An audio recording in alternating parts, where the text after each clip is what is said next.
I'm recording right now, right? It's 6 o'clock, 6:08 to be exact. Yeah. We're going to do this show for an hour, give or take. Yeah. We're going to get Rose Dobbins on, our favorite Dobbins. Yeah. Out of all the Dobbins, she's probably the best Dobbins. By the way, I emailed you her email so that you could send the link.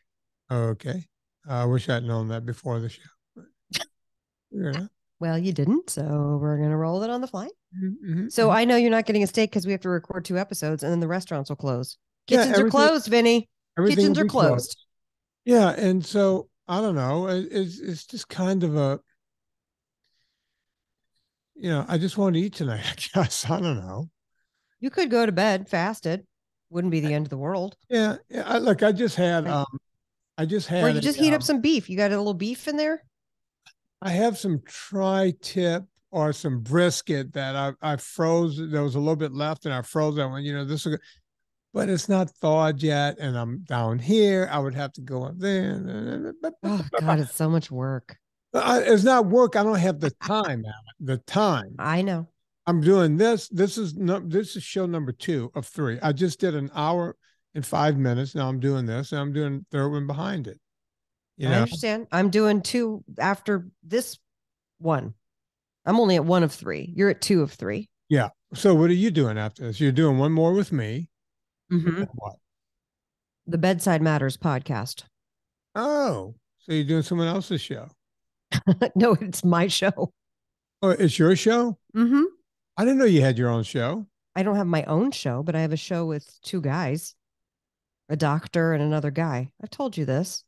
You never told me this. How am I hearing this for the first time right now? I don't know if it's launched yet. Okay, so Anna, all right. So tell us. I've been doing it for 16 weeks, but I don't know if it's launched yet. Okay, I had no idea. How is it that I didn't know anything about this? I thought I told you. Oh, you're cheating on me. So tell me about this show. I'm cheating on you? Yeah. I'm cheating on you. You're cheating on me. That's the way I feel. You can't even say that with a straight face to me. All right, so Anna, tell me about the show. It's a show. It's a doctor. It's a daily medical show, except for it's not daily because it hasn't launched yet. And it's a podcast or what is it? It'll be a podcast, I think. I don't think it'll be a radio show because with radio shows you got to cut for ads every 2 minutes. And it's 2 guys who've been doing radio shows for years. One of them's a doctor, another one's a comedian / producer, and they brought me in for the female energy. So it's not my own podcast. No. And the show is called what? Bedside Matters. But I don't know if it's launched yet. With Dr. Kipper, who I love. You would love Dr. Kipper. In fact, you may have met him. He's one of those doctors to everybody in Hollywood. I would remember the name. Maybe I wouldn't. The name did sound familiar. David Kipper. Maybe we met somewhere along the way. You might have. Anyway. I put up... Since I have nothing to offer medically, you can imagine that I am just the local color. Yeah. Yeah. The whitest woman on the planet is the local color. That's right. I put up a Throwback Thursday today. Mm-hmm. Did you see it on my Instagram? And when this comes out, you're gonna have to look back. I haven't had time to take a shit today, so I haven't looked at any socials. So you're still full of shit. I'm so full of shit. Yeah. I just ate. Lauren made this plate of food for breakfast. I just ate it. It's 3:00. So you're making more shit, and you haven't gotten rid of the other shit. I'm so hungry. I'm so hungry. Don't talk to me about hungry. We already talked. I know. I just had a little snack. I'm good. Megan put this photo up of me today on the Instagram. You see this? Oh. It's a throwback photo on one of my clients' private planes. It's like, I saw this photo and I went, oh yeah, that used to be my life. I used to just be on private planes. Now look at me. Now look at you in the fucking basement. Dealing with TSA every time I got to fly somewhere. By the way, folks, when you fly privately, there's no TSA. It's overrated, isn't it, Vinny? Oh my God. Yeah, it's so terrible. You just go to the tarmac and get on a plane and get to your destination with no hassle. You drive your car up to the plane. Right. And when you get there, someone is wrestling your keys out of your hand to get your luggage out of your car for you to put on said plane. Someone else takes your car and just it's whisked away. It just poof, it's gone. And it's protected as behind, gates and the whole thing and all this kind of stuff. And when you come back from your trip, you get your car, but it doesn't look like it looked when you left because they wash it. Which is important. They wash your car.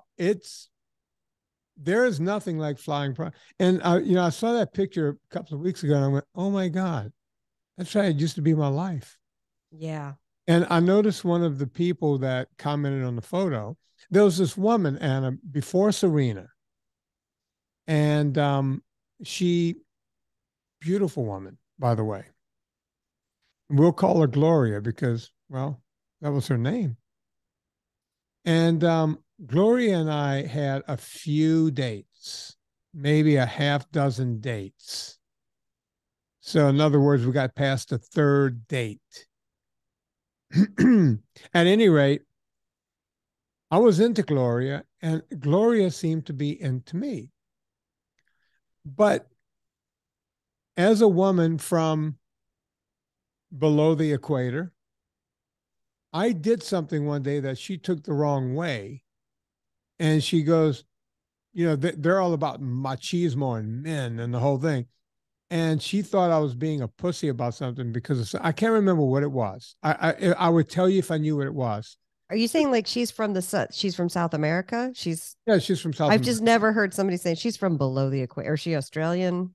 No, below South American. Okay. So she's in I can't remember exactly where, but she's from She's from below the equator, but east of the continental divide, but north of Antarctica. Actually, but also west of the continental divide. West of the continental divide is and where, at any rate. I don't know. I don't know. I can't remember where she's from. I can't remember, but it's just wonderful one. And for whatever reason, we just kind of broke away from each other a little bit. This was before cancer and the whole thing, before I was sick or anything. Because she thought you were being a pussy on something? Or something. And she goes, oh, that's not the way a man acts. And I'm like, oh, girl. And then it turns out that she had it all wrong. But at that point, I kind of gone off of her a little bit. Right. But we still saw each other. Like we kept meeting for like an espresso. She worked in Beverly Hills and we would meet for an espresso, this kind of thing. Right. And then around that time was when I went off and had cancer. And when I came out of cancer, I just went off and had cancer. Yeah. It's like before and after cancer. That's the way my life works. And then I re-met Serena for the second time by accident. And I was on to that. And but she was probably the last woman I had several dates with. At any rate, she wrote a comment. She was like, yeah, your life back then, probably still your life, because we've remained friends. I've actually run into Beverly Hills and the whole thing. Mm-hmm. And she was being kind. She goes, oh yeah, that was your life. And knowing you, it's still your life, which it's not. I don't have those clients anymore, so I don't get to go private. But oh, she wrote that on your plane picture. Got it. Yeah, on the plane picture today. And but isn't there a part of you that was excited that your ex acquaintance thought that might still be your life? Like a part of you is like, yeah. I wrote to her and said, yeah, no, this is not my life. I just wrote something back because she's a very nice girl, very sweet girl. And someone, I better start it again. Okay. That's fine. We can start the podcast from here anyway. Yeah, no, it's good. At any rate, we remained friends all these years. I'm like friendly. I used to run into her when I lived in that area, but not anymore. And kind of a neat girl. I hope she found someone. I'm sure she did. I mean, she was a smoke show. So she had to find someone. I mean, she's not going to stay on the street very long. Guys are going to pick up that option. At any rate, I don't know how I got into that. But I think you wanted to do a humble brag about how you used to fly on private jets, so you showed the picture. yeah, pretty much. Yeah. That's I've not never flown on a private jet. I can't even say it. A private fruit. I don't know. Yeah, I've never flown on one of those. You knew how to speak, Anna. Maybe they would allow you. I can't. I don't know. So Anna, really, it seems like you would have been on a private jet at some point with the people you know, like the Matt LeBlancs of the world, that kind of guy. Nothing. No. My Lauren's first cousin is a winemaker in Napa, and he flies down. So I've seen it. I've seen him. We've waved. Have fun in your jet, but he flies the plane. You know what I mean? Yeah. Like, so he'll come down for a visit, and that is a pretty impressive thing when you can just basically walk up to the plane from my house at Burbank. You know what I mean? And just be able to be like, okay, you guys have fun. I was like, oh, this is the way to go. I remember seeing a video of when Tallulah was a little kid. It was right before I met Serena. They were going to England for something, and Aunt Kristen was flying in on Yves Saint Laurent's private jet. Yeah. Loaned her the jet. That's when you look around and go, God, you got everything, and then someone just hands you their private jet for the weekend. That's weird. You know, when you were talking about people with wealth a few weeks ago, it was funny because you're talking about having late model cars and whatnot. Yeah. And I was like, well, I have a 2015 BMW. That's a late model car, and I have no plans to sell it or trade it in or anything. And then you're like, and I feel like I'm doing pretty good. I got a BMW. I mean, from where I came from, I got a great car. Life is good. I love my house. I live on a whole acre of land, which again, where I came from, which is I grew up in apartments. That's huge for me to have my own space. Yeah. And so it's really funny. And then I think private jet, I don't know. It sounds great. Never been on one. Don't feel like I'm missing out. But then other times I'm like, oh, that'd be cool to do that and not have to fly commercial. It really fucks you up for when you have to go back on commercial. I bet. Yeah, it is. Yeah, for a while there, whenever I'd have to get on commercials, like, come on, man, do you guys know what the other half's doing? Oh God. How's Rose Dobbins? Did you find her email? I did. Great. That's really wonderful. So today we're going to have Rose Dobbins on for a little consultio. And either today or next week, we're going to get to the remaining Twitter questions that we didn't get to because I'm very excited to get to a few of these. Also, too, before we bring Rose on, did you hear about this? I think I sent you a text. I'm going to read this. Go on. I'm going to see if I can find the article. WW. What does that stand for, Vinny? Weight Watchers. Did I get it right? Did I get it right? Formerly Weight Watchers. They want to be known as WW. Has been watching the explosion of diabetes and obesity drugs, such as Ozempic, and CEO Seema Sistani doesn't want to be left out. To gain a foothold in the space, WW said it's buying Sequence, a digital health company that connects its subscribers with doctors who prescribe drugs like Ozempic and Wegovy. WW intends to promote Sequence's service to its members, the Wall Street Journal reports. How much longer do we have to sit around? I've been yelling about Weight Watchers for and since the beginning of this podcast. That used to be one of my rants all the time. Weight Watchers is not interested in helping you. Weight Watchers is a company that only worries about their bottom line, period. As a matter of fact, we know that there's a 2% success rate. And when you start measuring at 1 and 2%, that could be a plus or minus 5. So it could actually be a negative success rate, right? So Weight Watchers does not succeed. And okay, yeah, I know your Aunt Mary over there lost 100 pounds and kept it off because she was able to white knuckle it for 20 years. Gina Grad's mom has been a Weight Watchers person her whole life. The woman has lived a life of not enjoying life and food and eating all kinds of crappy things only to maintain some crazy way. I get it. That would have been me had you and I not connected. Yeah, you would have lived And a life that of makes just me sad. starving yourself and just hating life. Life is not meant to be hated. Only I hate my life. Everyone else have a good life. That's just the way it works. I'm not supposed to be happy at all. We know that. Okay. Listen, nobody's accusing you of being happy. Okay. Okay. Just as long as we know Just that. want to be clear. Okay.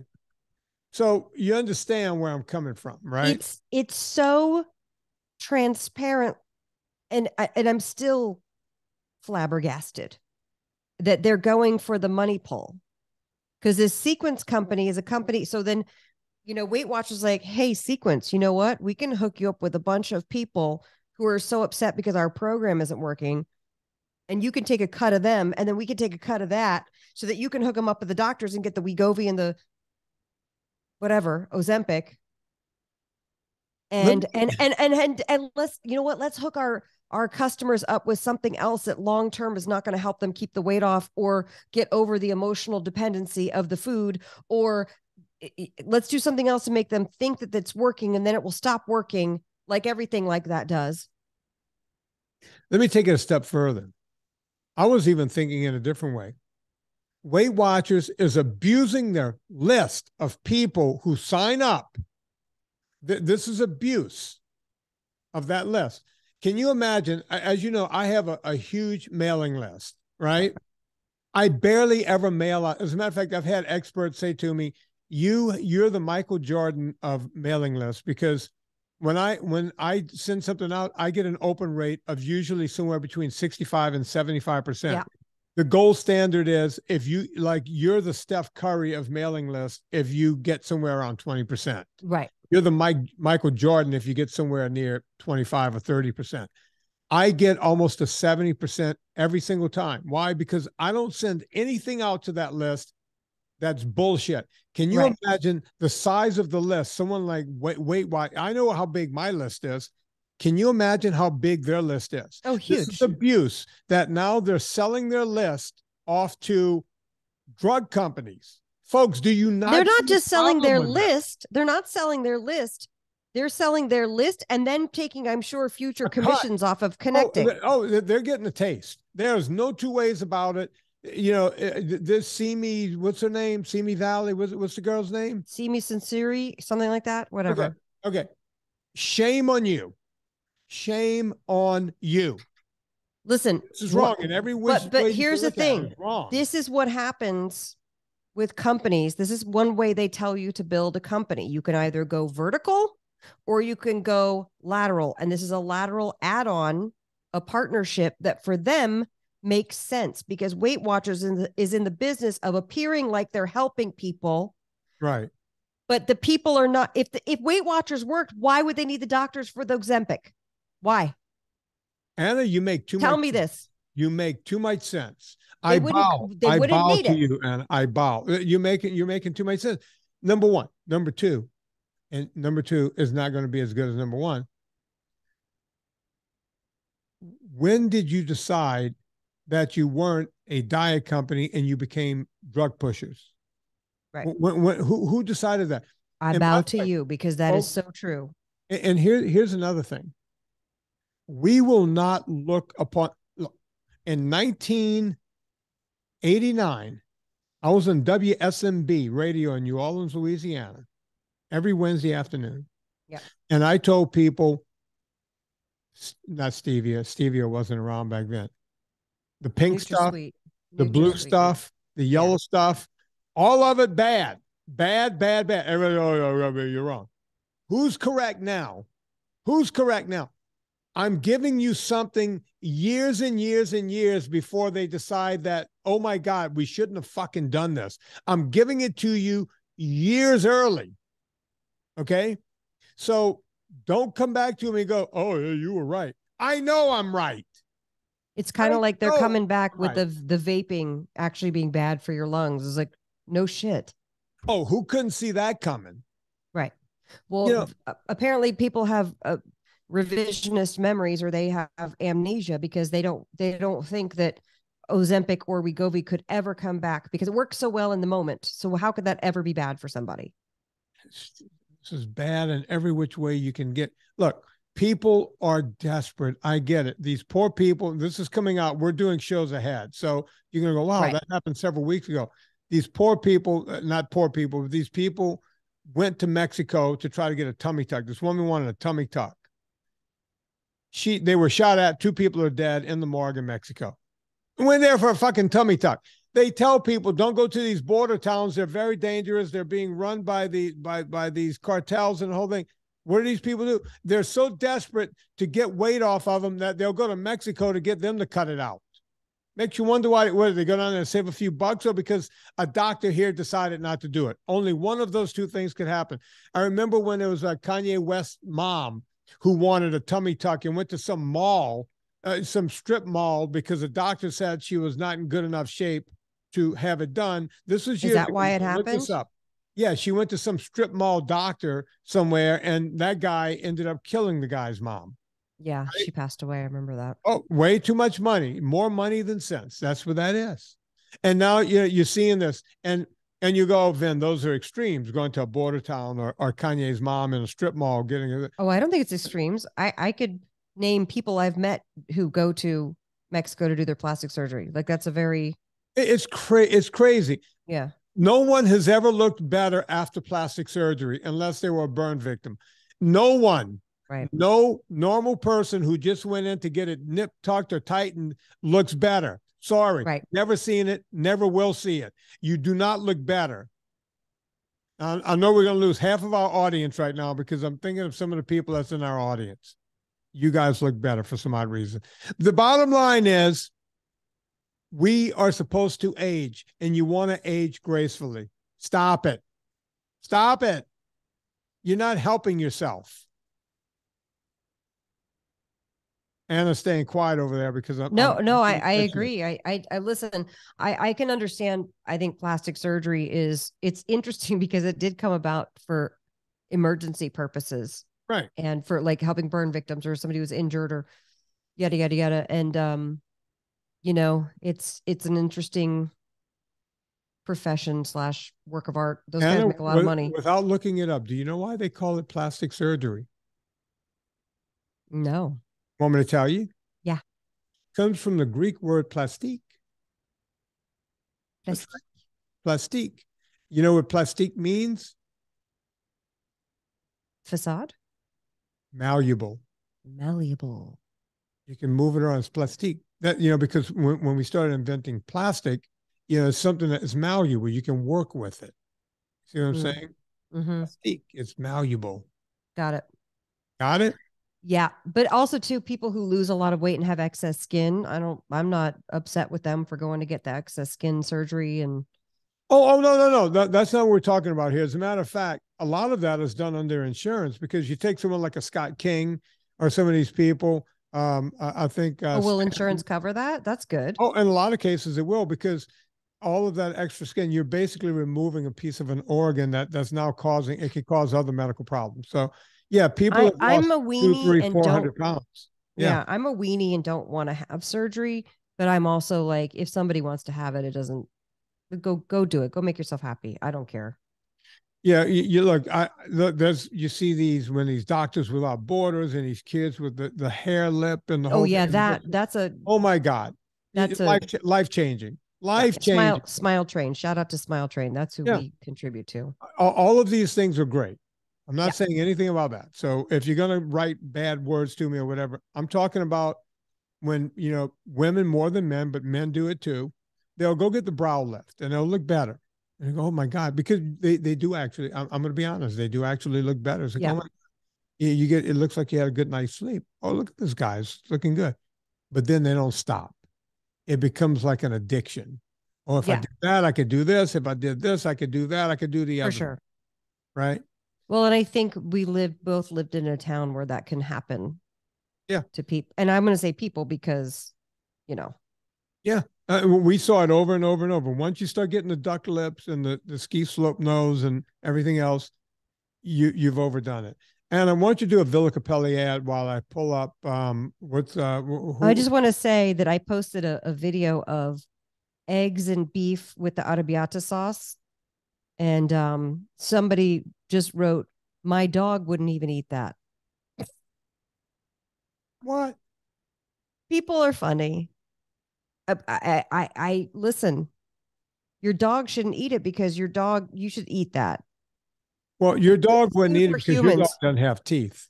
Well, So no, let's that's start with true. that. There's Rose Dobbins. Rose, stand by for one moment. We are going to do a Villa CAPPELLI ad. Villa CAPPELLI is the best olive oil on the planet. It tastes amazing. It is actual, real, 100% olive oil. It's not stepped on like those grocery store mass marketed brands.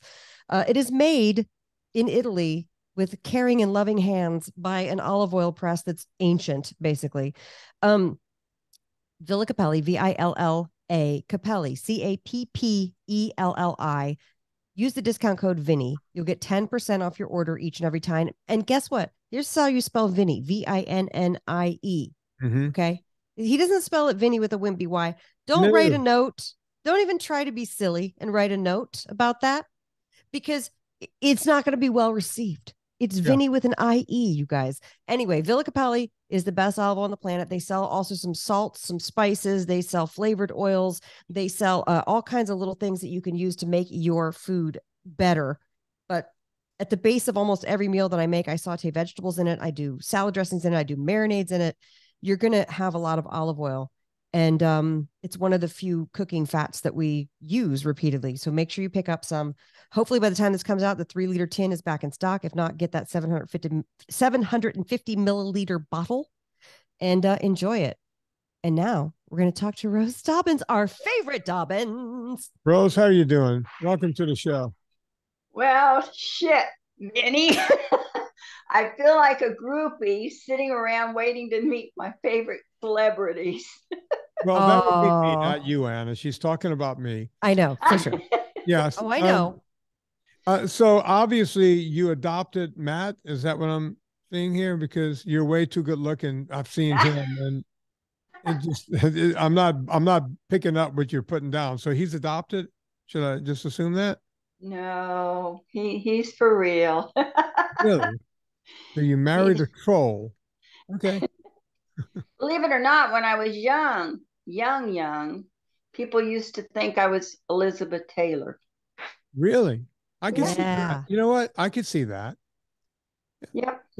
I can't see your eyes. Do you have the blue eyes like Elizabeth Taylor? No, they're green.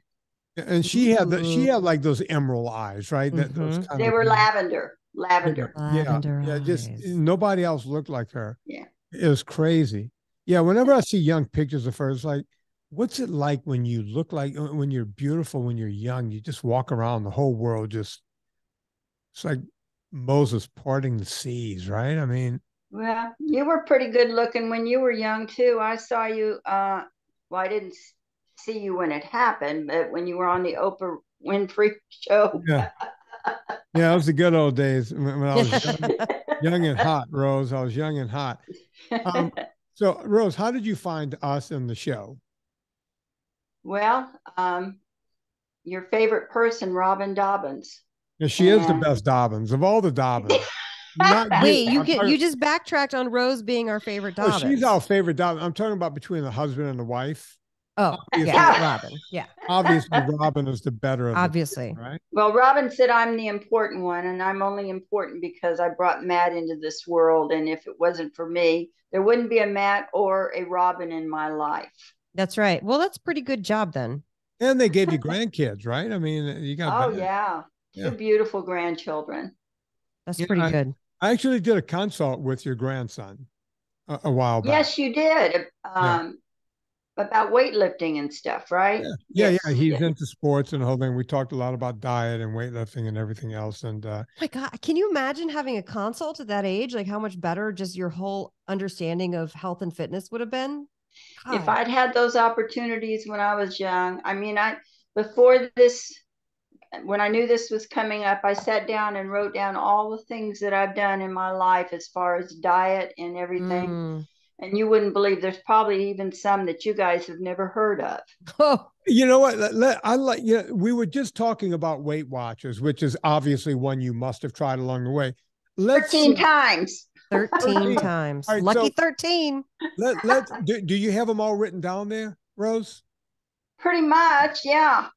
I'm interested in this list, Anna. Oh yeah, me too. Yeah, because I used to talk. My mom used to every summer. It was like, the Cambridge diet and the this and the that. And Rose, do you mind? You shouldn't ask a woman. Read us a few. How old are you now, Rose? If you don't mind me asking. 73. Okay, you don't look it. No. Well, thank you. But that's one of my reasons I wanted to talk to you too. So okay, so let's go through this list of diets that Rose has been on.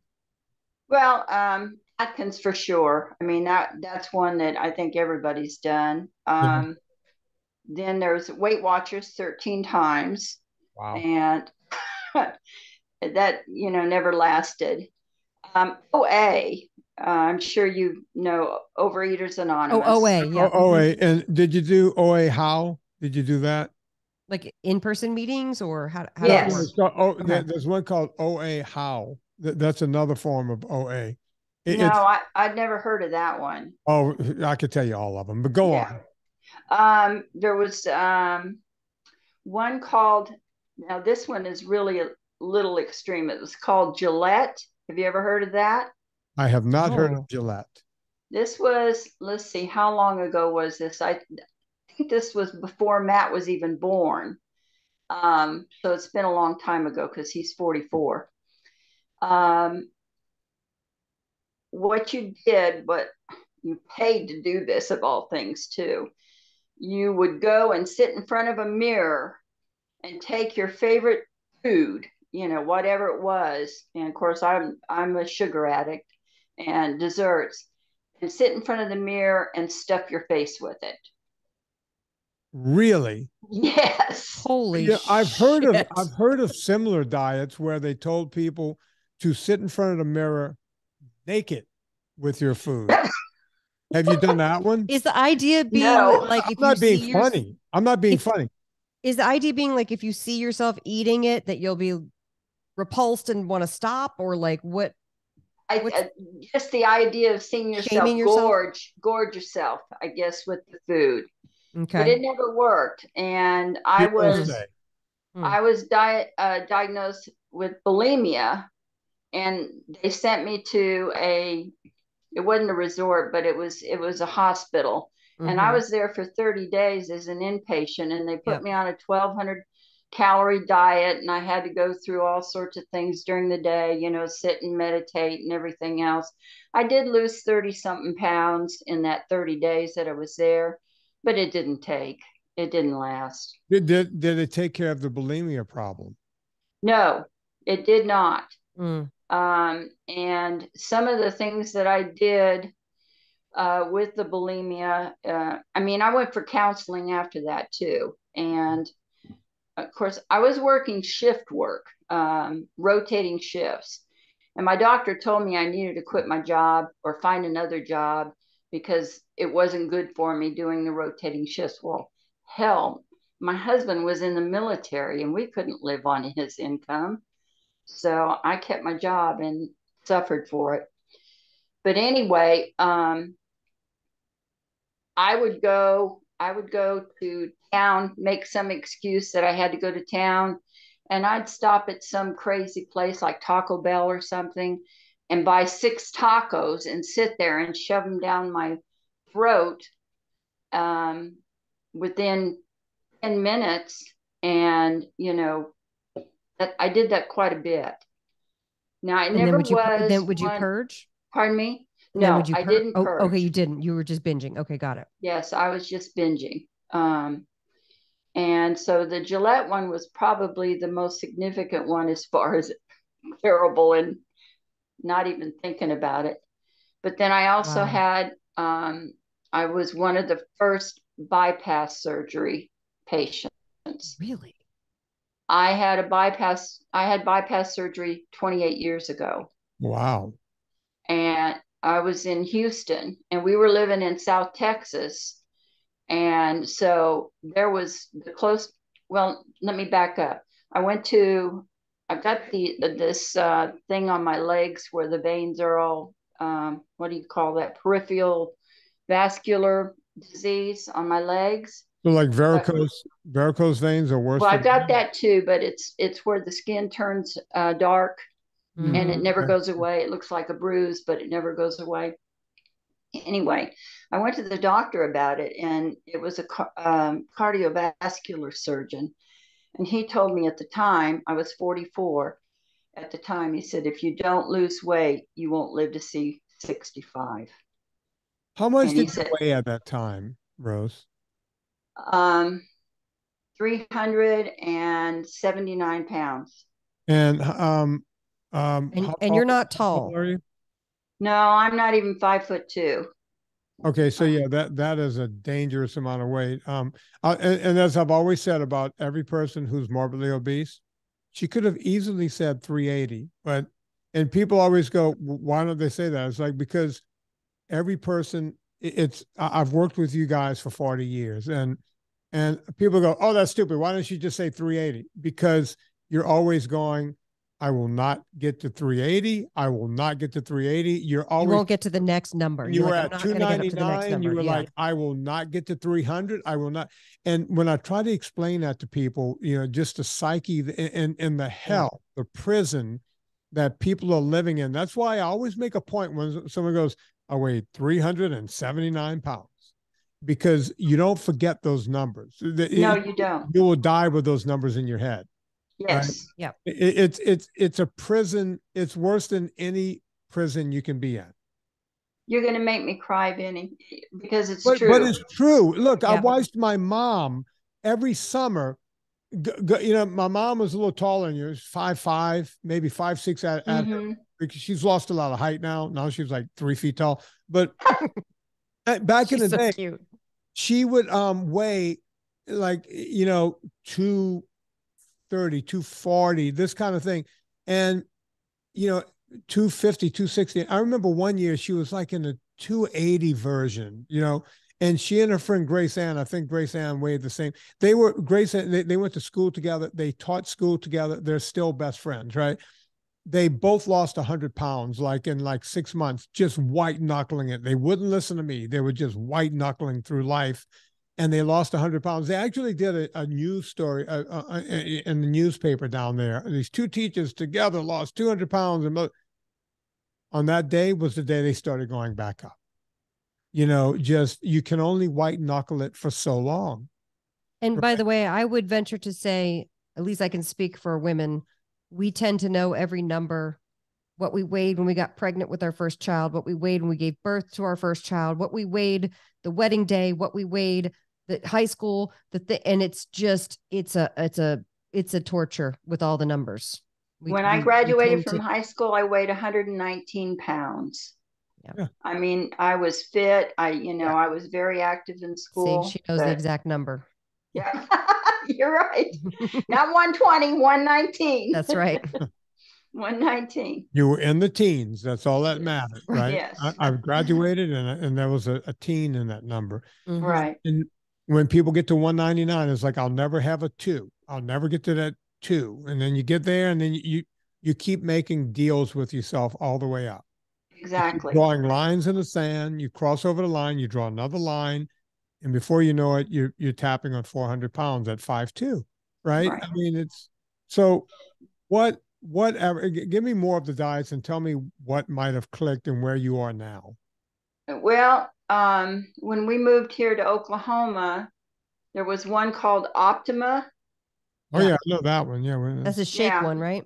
Yeah. Well, shakes and little energy bars, and you have to eat 6 or 8 times a day, and it was horrible. Forget that. That's about it as far as those kind of. I never did Nutrisystem or anything like that. Oh, you did close to it with all these other ones. Yeah. So, did you ever, every time you went on and you died, was it like blah blah blah? Here we go with the 6 this a day and 4 that a day, and the size of my palm this and the size of my fist that? Did you do all that stuff?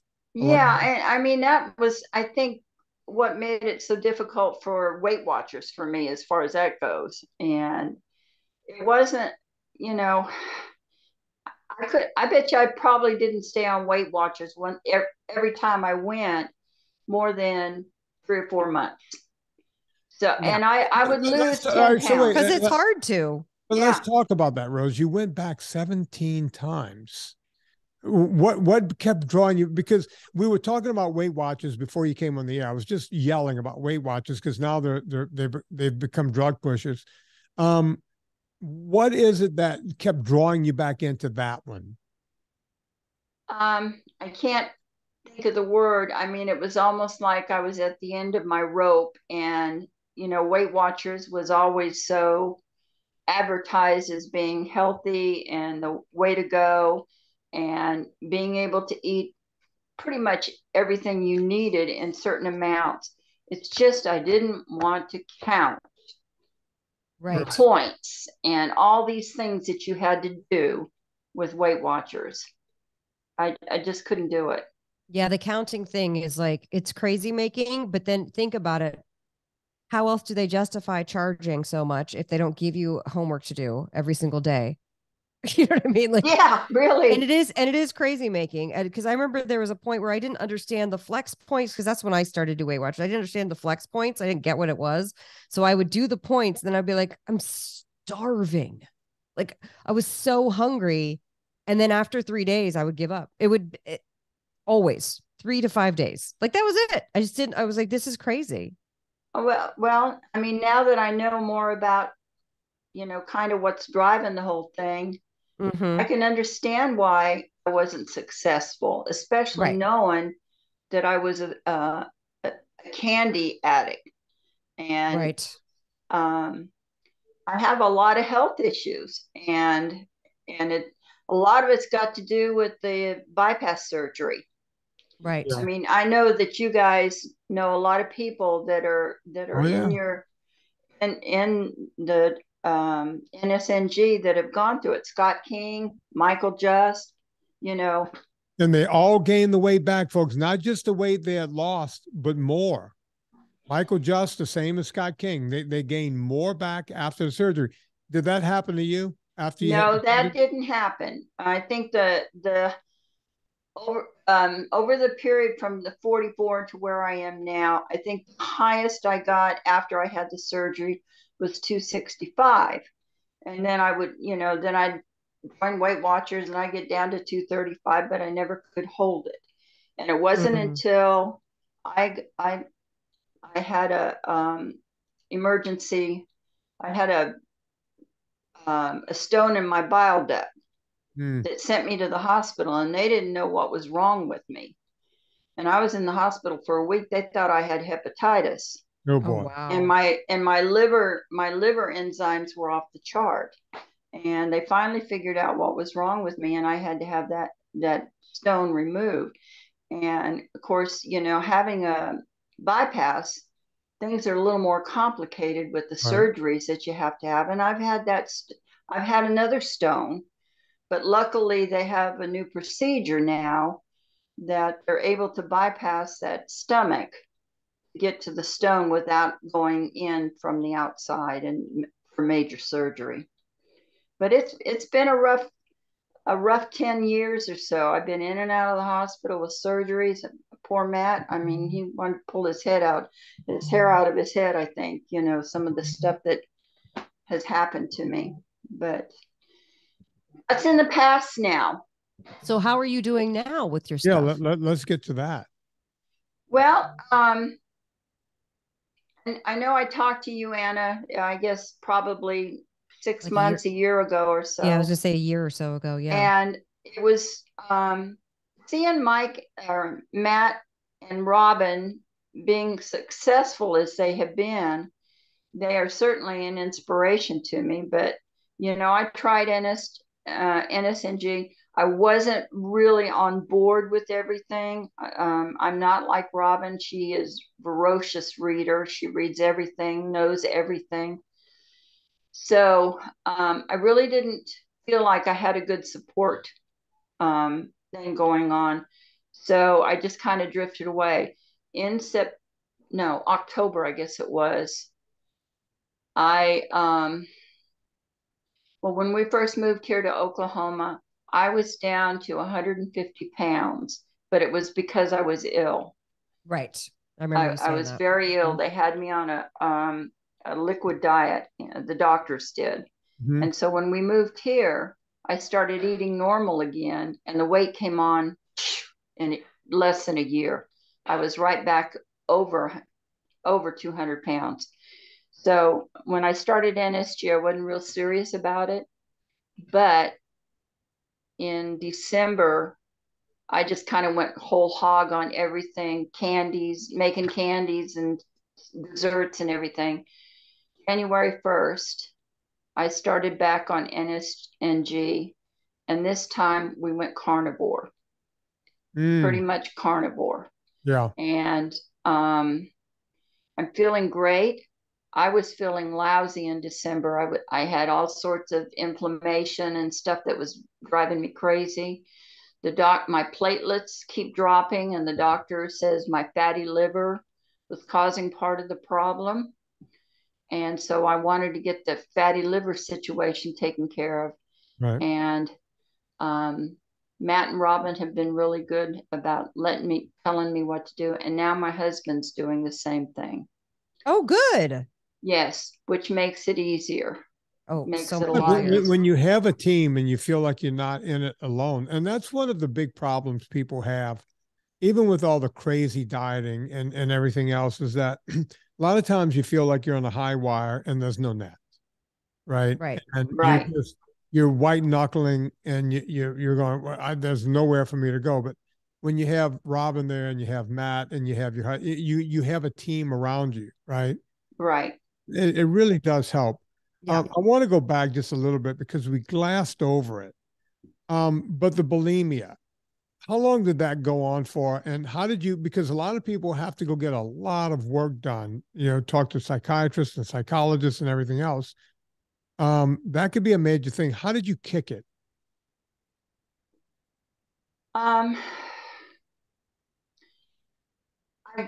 I guess it was after I had the bypass surgery, because I could no longer do that.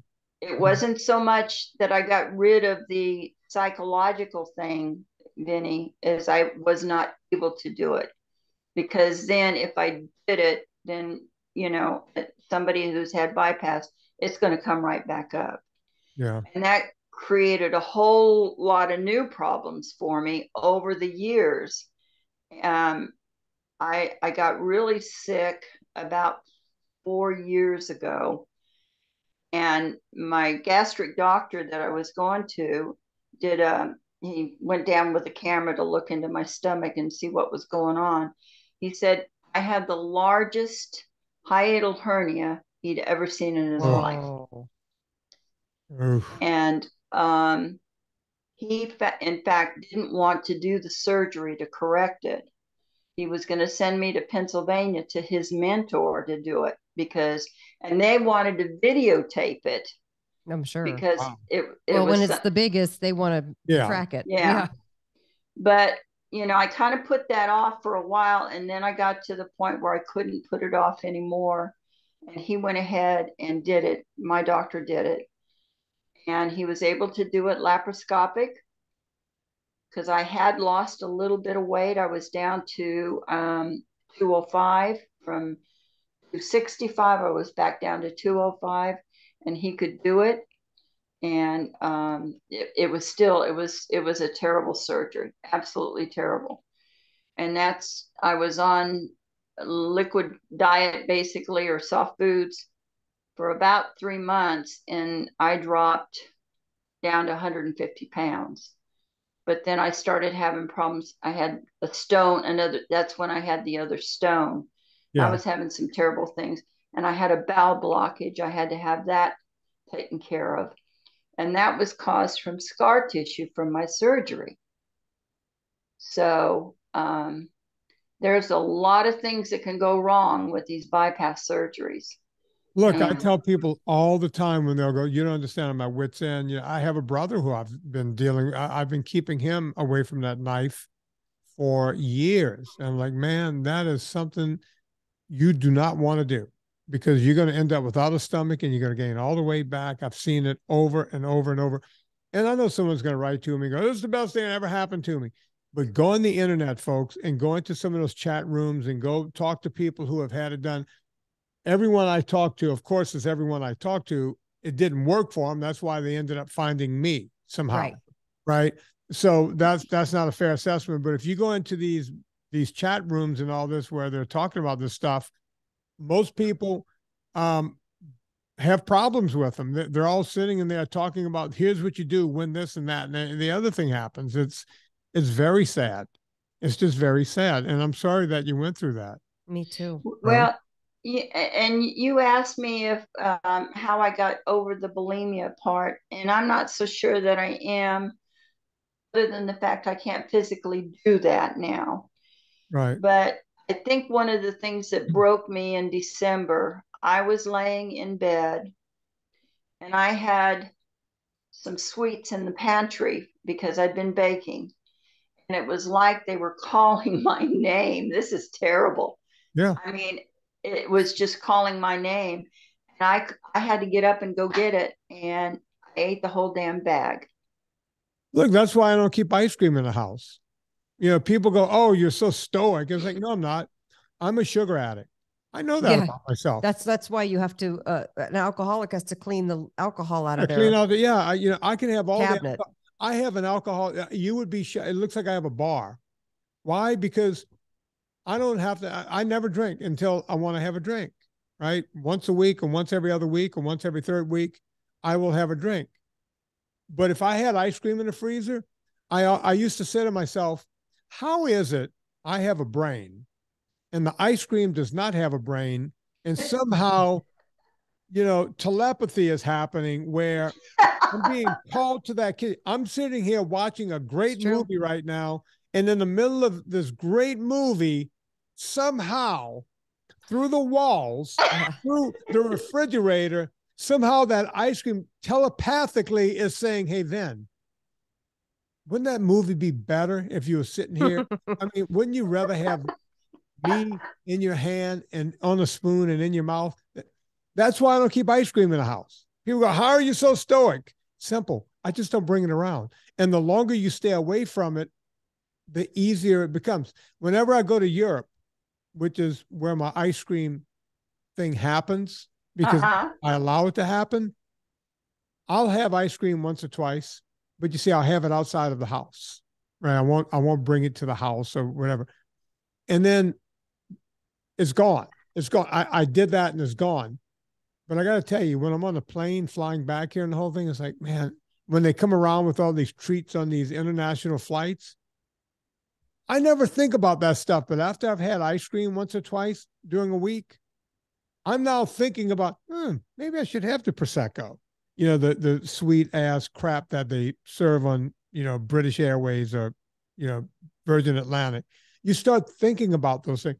Well, everyone else is having one. Why can't I have? Because I know if I have one on the plane, then they're going to come around with something else. And then my inhibitions are down. By the time I get home, I got a problem. So I always have to nip it. I'm strong enough to nip it in the bud. You know, I try things on a Wednesday show. That's a bit I do on my Wednesday shows now. I have to keep a big cup of I saw you with the mac and cheese. Yeah, look, I mean, you should see what's coming up. I have to try a Cadbury egg. Ew, luckily so it tasted like crap. It had like a bitter taste to it.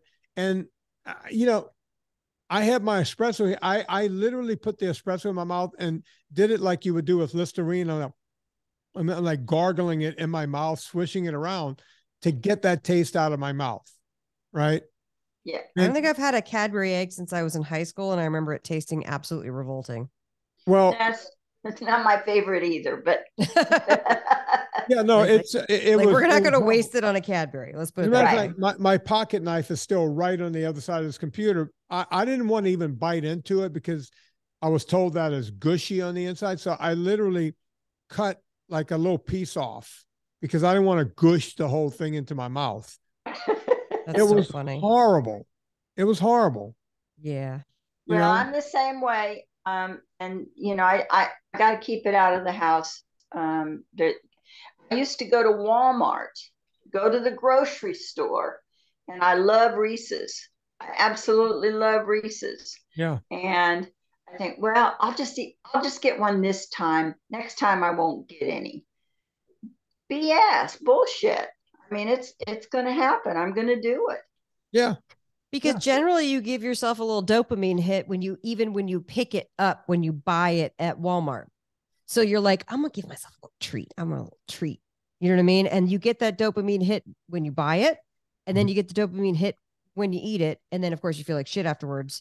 Right. But it's like, it's almost like you have to reconnect your brain to go, I'm going to do something else that will have to give me a dopamine hit, because treating myself with something that logically is not a treat, you know what I mean? You have to almost replace that dopamine hit, because it's really hard to go, oh man, I felt so good last time I bought that Reese's. I know I said I wasn't going to do it again, but it really would feel good to buy it again. Yeah. And that's where you rationalize. Anna and Rose, I'm talking to both of you.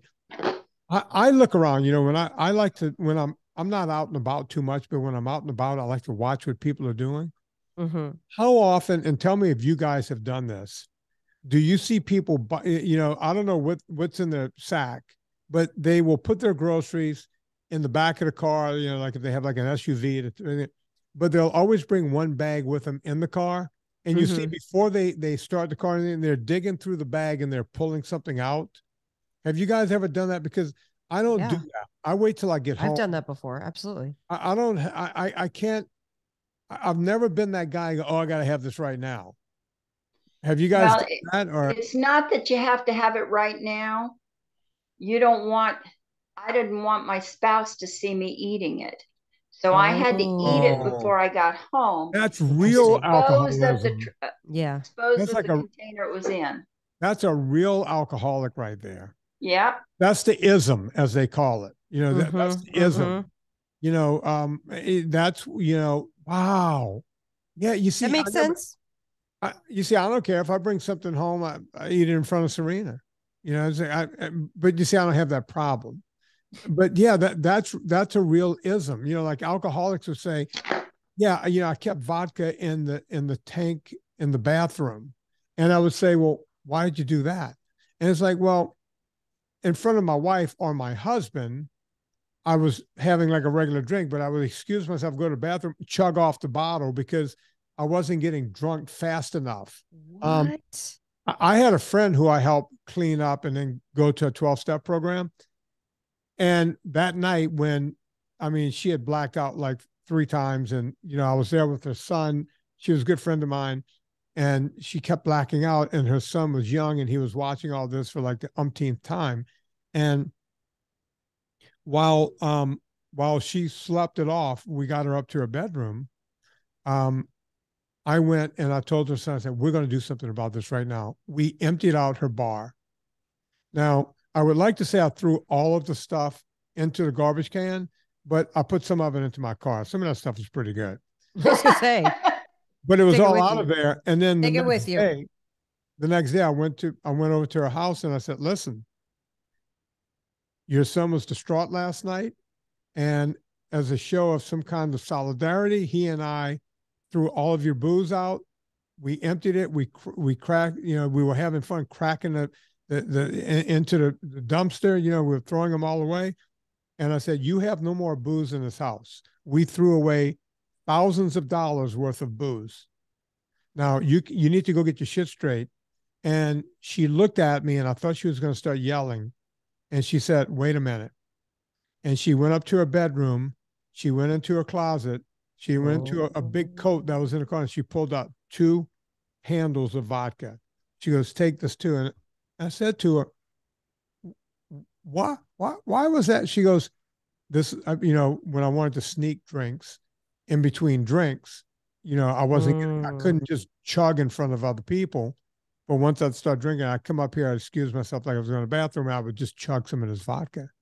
And that was the thing she had going on. It's kind of like you going, I'm going to eat all of this right here.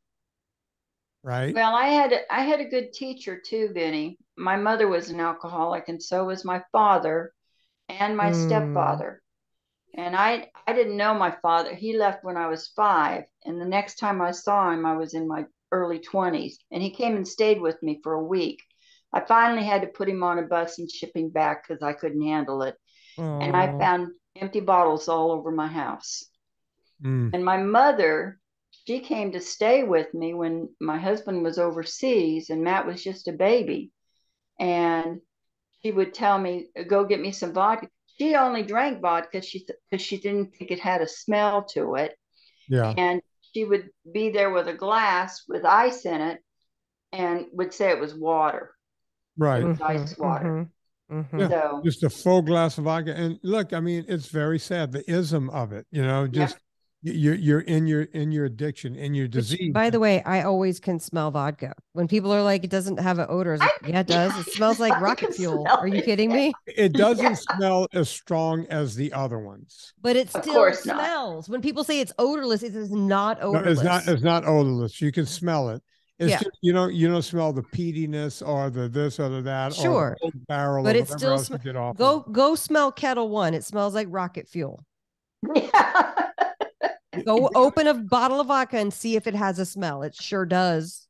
We have a bottle of vodka sitting in the freezer, and it's been there for like 2 years. I don't think Serena doesn't drink at all. And when I'm going to have a drink, it's just not going to be vodka.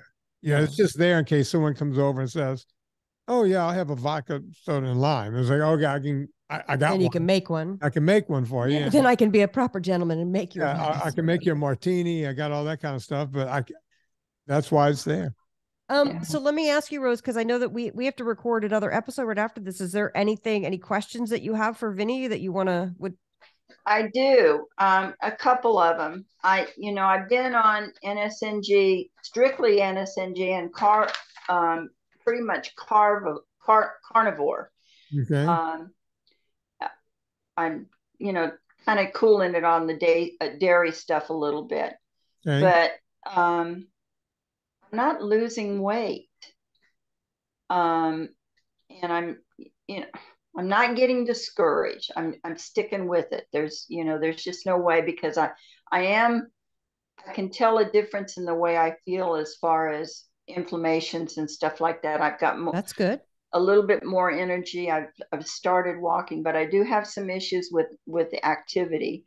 And so because I've got the bypass surgery, when I see the videos about eating until you're full, and you shouldn't be hungry and this sort of thing, I'm not hungry, but I don't think I'm eating enough food. Well, take me through an average day now, Rose. It's late in the day. Don't tell me what you had today, unless today is an average day. Take me through an average day and start with, I wake up in the morning and. I wake up in the morning and I have 2 cups of coffee before I really get started doing anything. And I use heavy cream in that. And I even put a slab of butter in it, because I'm not a big coffee drinker. It's too bitter for me. All right, so wait, all right, so you have the coffee with heavy cream and a slab of butter. Yeah. How big is that first coffee? 8 ounces, 12 ounces? 8 ounces. Okay. And then you have another one behind that. You put the butter and the cream in that too? Yeah. Okay, good. Maybe it's 10 ounces. I take that back. It's 10 ounces. Is it like a mug? Does it look about like this? Yeah. Yeah, we'll call that 10 to 12. Let's call it 10 ounces. So you have. I'm still here and listening. Yeah. You have 2 of these. Yeah. With butter and cream. Yes. Okay. All right. So good. Now, take me from there. What time of day is that, Rose? Usually about 7 o'clock when I get up and start moving around. Good. And so I don't eat breakfast until around 11. And so nothing goes in your mouth after that? Nothing goes in my mouth until 11 o'clock when we cook breakfast. And I'll have maybe 4 slices of bacon and 3 scrambled eggs. Okay. And they're scrambled in butter or bacon grease. Okay. And that's it until the afternoon, usually around 5. Okay. And so yesterday I made meatballs. I did some pork rinds, ground them up, put them in the meatballs and baked them, and put a little bit of tomato sauce on them, and some cheese. and and they were probably pretty good size, fist size meatballs. I had 3 of them, and that's all I could eat. And I had a half an avocado. Okay. And that's it. If you didn't eat that at night, give me 2 other examples of nighttime meals. Okay, the day before we had chicken. I had chicken breast. Out of here. I had chicken breast. Just a minute, but no, my dog came in. No, we're a dog friendly show. You can have a dog on the show. Yeah. I cooked chicken thighs, and I ate, and I left the skin on them, and I had 2 of those. Okay. And no veggies. Another slice of avocado. That was for dinner. Breakfast is the same. It's always 4 pieces of bacon and 3 eggs. Okay. It's always the same. The day before that, we had salmon, and I used Anna's recipe for the Dijon sauce that you make for the salad dressing. Mm-hmm. I cooked the salmon in a pan with some olive oil, and then I pour that on top of that, and avocado again, and that's pretty much it. Okay. You mentioned dairy, and you gave up dairy. Tell me about that. When did you give it up? Well, I used to eat cheese every night. I'd slice up some cheese and have some cheese as a snack or something like that. I don't eat a lot of cheese. But last night with the meatballs, I put cheese on it, and that's it. So it's not a constant every day that I have cheese. Okay. Okay.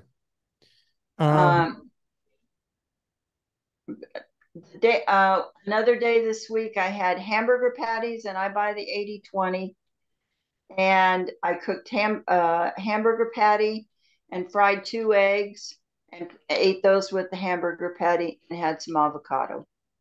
Okay. How much exercise are you getting? Very little. Right now I'm having a problem with my heel. And so I have a difficult time walking. I started walking around the block, but I have to use a walker to do it. Because I don't have the strength in my legs to hold this body up and walk. How much do you weigh right now, Rose? This morning I weighed 242. Okay. Okay. What I'm getting, and you're not gaining weight, right? You're just not losing? No, when I started in January, I weighed 252. So I've lost I've lost 10 pounds in 68 days. That's good. And I took measurements. I've lost 4 inches off my waist, 1 inch off my hips, and 1 inch off my bust. Good. You're trending in the right direction, Rose. You're moving in the right direction, but here's the part you're not going to want to hear. Because you're sedentary right now. Yes. You're not gaining weight. The inflammation is low. I tell people when you first start doing this, eat all the fat you want. Just eat. I just want people to get their hormones moving in the right direction. It's kind of the same approach when someone like Jason Fung or someone says, just stop eating, right?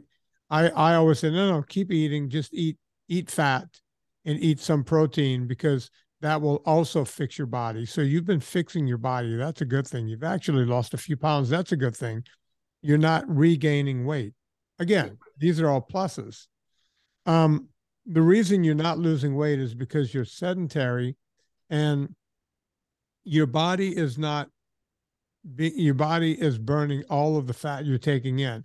When you're taking in cream and butter twice in the morning with your coffee, that's enough fuel to last a long time. Okay. Right? That's a lot of caloric fuel right there. That's going to run your body, is going to run your brain, is going to just keep you going. you're basically working off of your basal metabolic rate, your BMR. So you're not outpacing that, right? And you're going, wait a minute, you're talking calorie in, calorie out. No, that's not what we're talking about here. I'm just saying that you're getting too many fat calories to where your body is not getting to use any of the excess fat on your body. So you might want to shift some of the fat to higher protein. The eggs are a good thing. If you want to, have some, breakfast, some dinner for breakfast, like cook a little extra dinner, instead of having all that fat in the morning, have a little red meat or some chicken or some fish or something at that early morning meal versus what you're doing now. 4 slices of bacon can probably go down to 2, and the eggs can probably stay at 3, or maybe, every now and then, if you're going to have 4 bacons, have 2 eggs, mess around with it, right? Don't make it like a stringent thing. Like, oh, well, I had 3 bacons. Maybe I can just move it around a bit, right? Okay. Don't be like a dog eating the same thing out of a bowl every day. And I would continue not to have the cheese at night. And as soon as you can move more, try to start moving more. You should, if you do this, I guarantee you'll start losing a pound, maybe a pound a week. Guarantee it. Because you're not gaining weight. I know that I can get you moving in that direction. Are you getting good nights of sleep? Yes, I am. That's one thing too, that I was having some issues with, not sleeping well at night. Of course, I have to get up and down during the night and go pee, but other than that, welcome to my hell. Yeah, me too. Me too. I go right to sleep, so I don't have any issues with that. I want to say a couple of things. Now having talked to you a couple of times, I want to make sure that Rose is saying nice things to herself about her body. Oh, we're going there with the kumbaya stuff? Because I'm not trying to be kumbaya, but I bet you anything. While you're doing Rose that, I'm going to hum. I'm going to just hum in the background while you do that. I'm actually being serious, Vinny. I'm not trying to be an asshole. I think that having talked to Rose before, she is very hard on herself. And she is, and I don't want her to be, because she's a beautiful, wonderful, amazing human being. And if there's ever any times, and I'm only saying this because if there's ever any times that you're thinking during the day, oh, why am I not losing the weight? This never works. Or, I've tried everything and I'm so frustrated. If there's just a way to just recognize that you're doing that and go, hold on, you know what? I don't have to figure it out right this second. I'm going to stay the course. I'm going to do what Vinny says and change things up a little bit. And just, if you can just stop the urge to want to beat yourself up for a minute, that's all I'm asking. Just be aware. Sometimes just knowing that you do it makes you kind of change that habit, because our bodies are pretty intelligent and they want to respond. But then if we're constantly sending the messages that like it raises cortisol, first of all, which is the enemy of weight loss. But I having talked to you a couple of times and knowing what you've gone through, and you have gone through some shit, lady. You have gone, and by the way, a lot of women have. I know, but I mean, you've really gone through some stuff. So I just want to like reinforce the love of yourself. That's the best way I can put it. I know it sounds woo woo, but just to, whenever you hear yourself trying to beat yourself up for something, I want you to stop. I want Anna in your head going, no, we don't have to do this right now. We can do it later, but not right now. And look, Rose, when you think about it, you had 3 parents who are all alcoholics, and that shit carries with you for the rest of your life. The fact that you had a half decent son like Matt is kind of ridiculous that you were able to pull that off. I'm not saying he's perfect, but he's not bad. I'm not saying he's our favorite Dobbins, but he's a Dobbins, and we love him. He's a Dobbins, and so you don't have to bark, Rose. Calm down. Well, I appreciate that, Anna. One of the things that I wanted to say at the very beginning that really, I guess, I feel like I'm running out of time because of my age. I've blessed with this fat business but for you're my not. whole life. You're not. Look, You're not. Sometimes I say that. I was like, wow, I'm 60. I was just 45 minutes ago. And life ain't over. You're still you're still in the game, Rose. Lace them up and start playing ball, baby. I hope so, listen, Vinnie. first of all, we don't know when anything's going to get us. And I know we know that logically, but if we could, in the moment when we're about to take score of, hey, I'm 73 and I should be at this place and this place and this place. No, we have to stop it, because you know what? It never works. It never gets you to where you want to go. What gets you to where you want to go is being present in the moment and saying, you know what? I'm having those feelings and I'm just not going to do that right now. I'm just going to go on with my day. I'm going to occupy myself. I'm going to call a friend or a relative, or, you know what I mean? I'm going to just have a fun conversation with somebody, or distract myself, or whatever. I mean, distract yourself with not food. You know what I'm saying? But you know what I mean? It's like, we have to stop taking my artwork. I was wondering, did you paint that? Yes. Did you paint that? That's incredible. Yes. Nice. I got a picture. Girl, then you need to dive into painting instead of taking score. Yes. Oh my God, that's amazing. Robin and Matt's dog. Oh my God. For those of you who are listening and not seeing this, you need to go to YouTube. She paints dogs so GD cute. That's perfect. That's amazing work. I've been painting canines that have been either killed or died for officers. Yes. Wait, hang on, Anna. For officers? Do you have Rose's telephone number? I might. I can certainly get it from Robin. All right. Give me that telephone number. I want to send a photo. I want to get a photo to you, Rose. And see if you're going to send Stella or Sophie? Both of them. Let me show you the photo. I'm going to pull up this photo and I'm going to show it to you, but I've been wanting this photo done for a long time. Amazing. And I think I just found my artist. Rose, that's awesome. Rose, I can't afford a whole lot, so give me a good rate. Hey, you don't know what you've done for me, Vinnie. I'd be glad to do a painting for you. Well, you're going to see here. I'm going to find this photo. Is this Bozer? Is that his name? Bozer?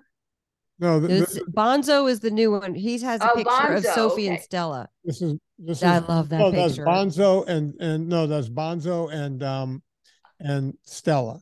Oh, okay. When we first moved to Virginia, and I love this photo of, you couldn't get these dogs to do that move again ever, right? No. It was just a lucky photo. I want to get Send that. Send it to me, Vinnie. I need this photo in a painting. And you see what that dumb photo of me behind that's where it's going to hang, Rose, when it comes out. Right there. Well, go to my website too. I have a website. Plug your website, Rose. RoseDobbins.com. RoseDobbins.com, everybody. Yeah. Order you some canine paintings. That's awesome. That's great.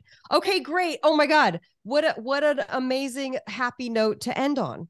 Yeah. Yes. Now go on, Rose. Were you going to say something? I just was going to thank you guys. Well, hang on. You can thank us off the air. Everyone doesn't have to hear that. I'm going to put this part on hold because Rose brought up 3 songs, and 3 songs came out of this podcast.